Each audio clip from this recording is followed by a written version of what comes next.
Assalamualaikum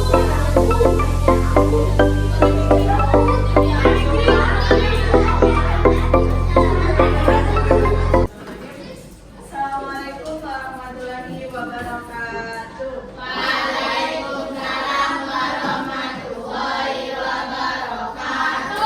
Oke, sebelum kita memulai belajar hari ini, bagaimana kabar kalian hari ini?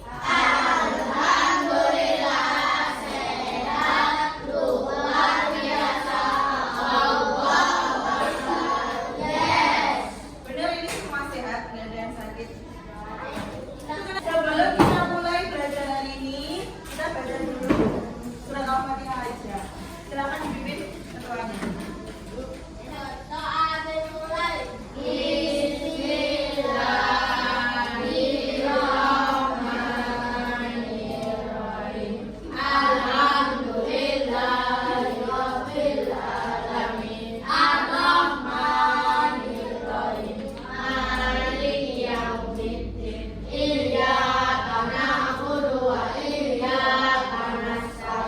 Semoga dengan doa tadi bisa memperlancar belajar kita hari ini. Oke, kelas 5A muridnya berapa? Ada yang nggak masuk? Berapa? Siapa? Kenapa? Oh, kemarin ikut ini ya, apa namanya, nari. Satunya? Sebelum kita lanjut belajar, di sini Bu Tiara mau mengajak kalian nyanyi lagu wajib nasional. Mau nyanyi apa? Bu Tiara menawarkan Apuse. Semua berdiri. Berdiri. Ayo Mas, silakan. Yuk, pimpin. Kalau di mana?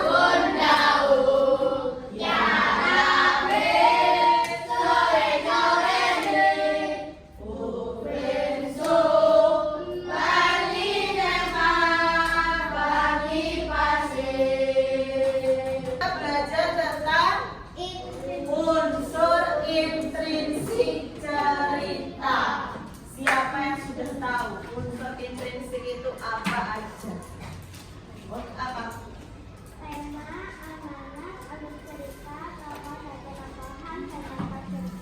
Ada satu lagi.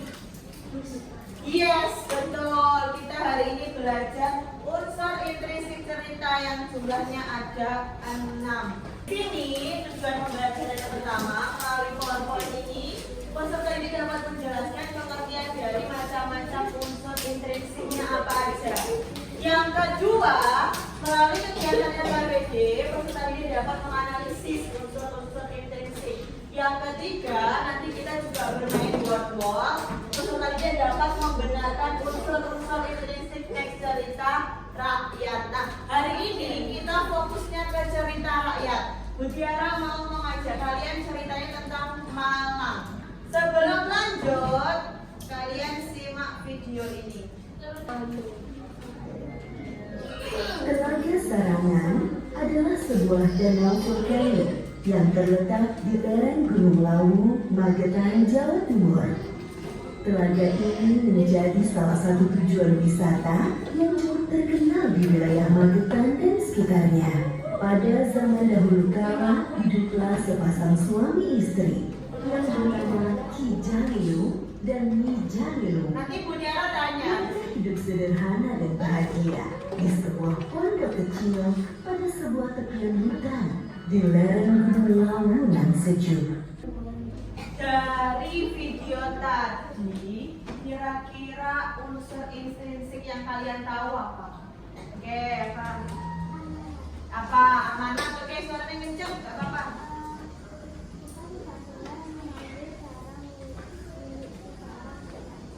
Nah, betul, kita tidak boleh mengambil barang seseorang atau barang yang bukan milik kita tanpa izin. Namanya apa itu? Mencuri.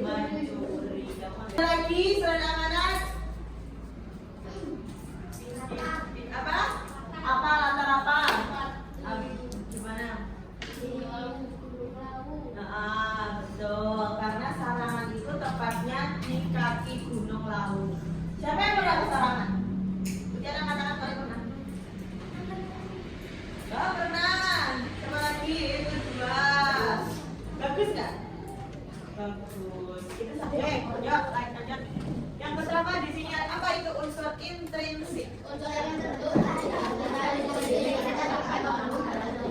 Oke, betul. Jadi di sini tuh maksudnya unsur intrinsik itu adalah apa ya? Semua hal yang terdapat dalam cerita.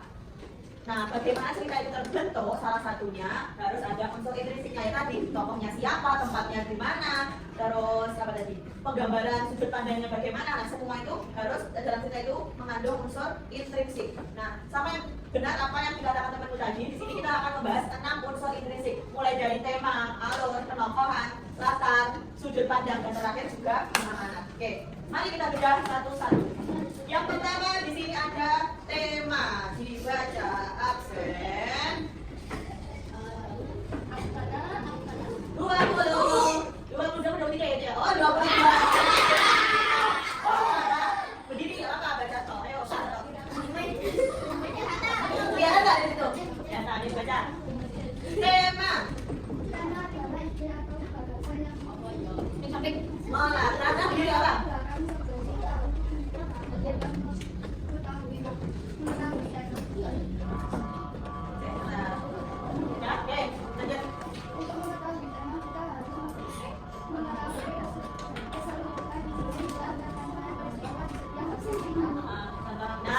Terima kasih. Di sini untuk kita tahu dalam cerita tersebut temanya apa, caranya kita harus tahu dulu atau membaca dulu cerita tersebut dari awal sampai akhir. Atau enggak kayak tadi kita harus menonton videonya dari awal sampai akhir. Jadi contohnya yang pertama persahabatan, ada suatu tempat, keluarga, bencana alam. Kalau tadi video tadi kira-kira temanya apa ya? Betul, asal usul tempat. 16. Siapa 16? Oke, ayo, apa-apa.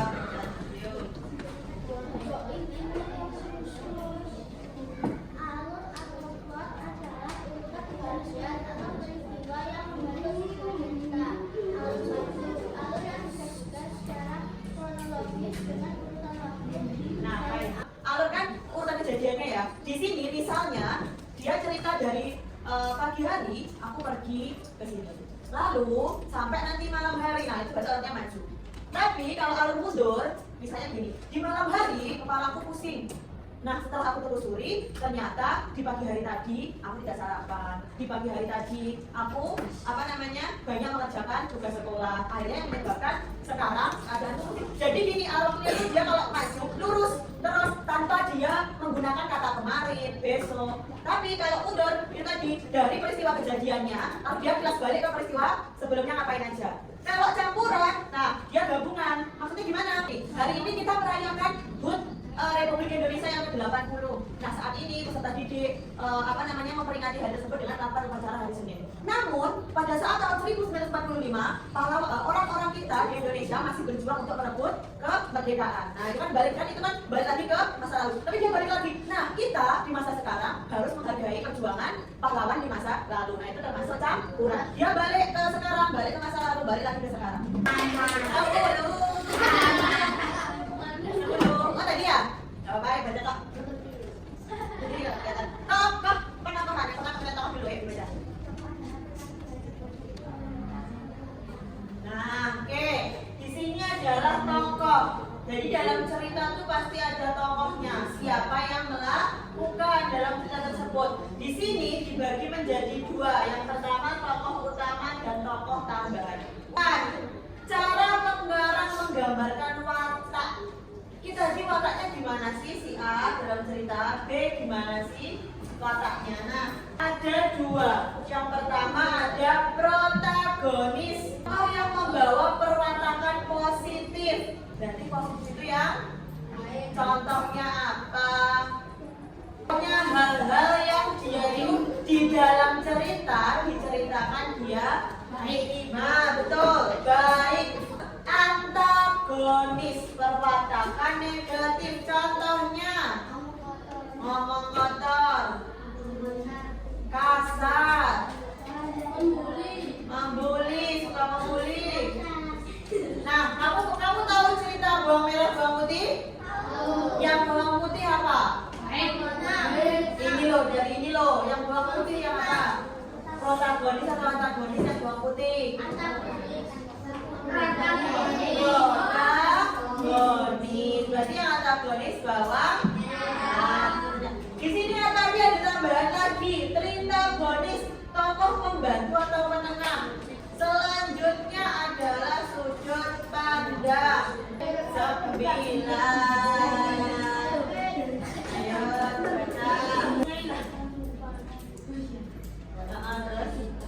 Oke, sudut pandang.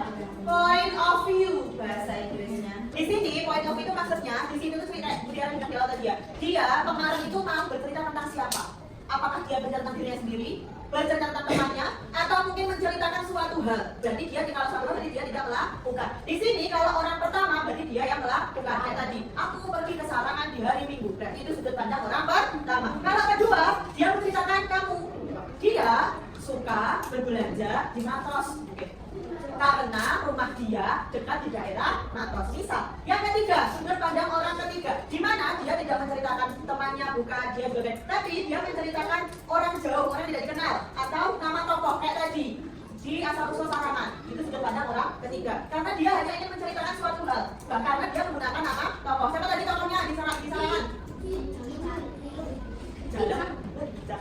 Jalilo.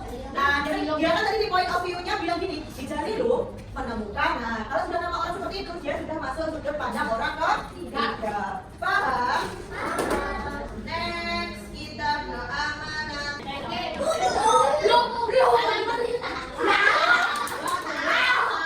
Ayo dibaca.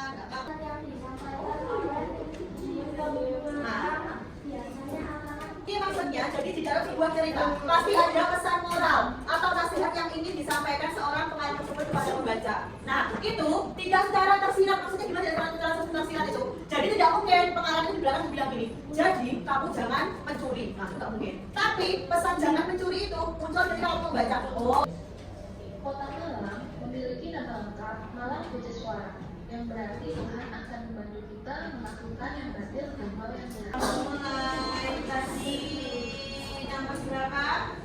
1. Sama nggak ya semuanya? Nah, ayo dibaca. Siapa tadi?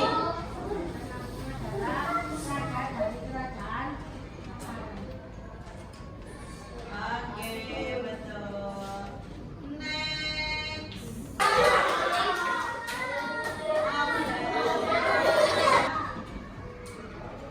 Nomor 3. Ayo. Dibaca yang kencang, Mbak. Berdiri, guys. Oke. Oke.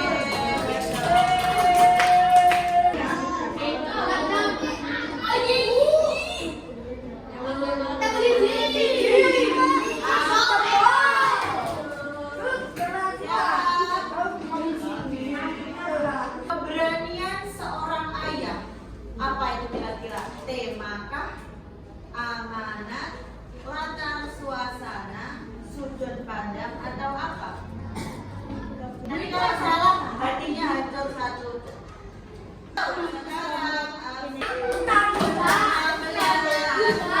Cirinya menggunakan nama dia, mereka atau nama tokoh. Tapi kita cek 3, 2, 1. Ya. Latar tempat. Apakah betul? Wih, betul. Oke,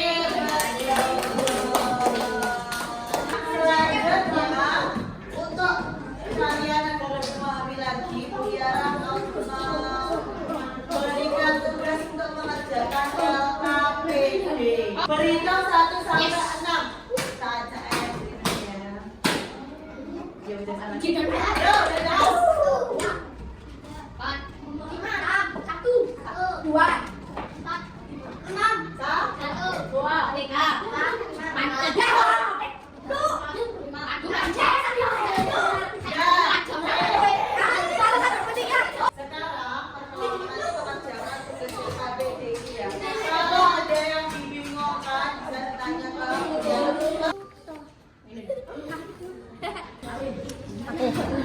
Oke.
Kayangan itu akhir terus.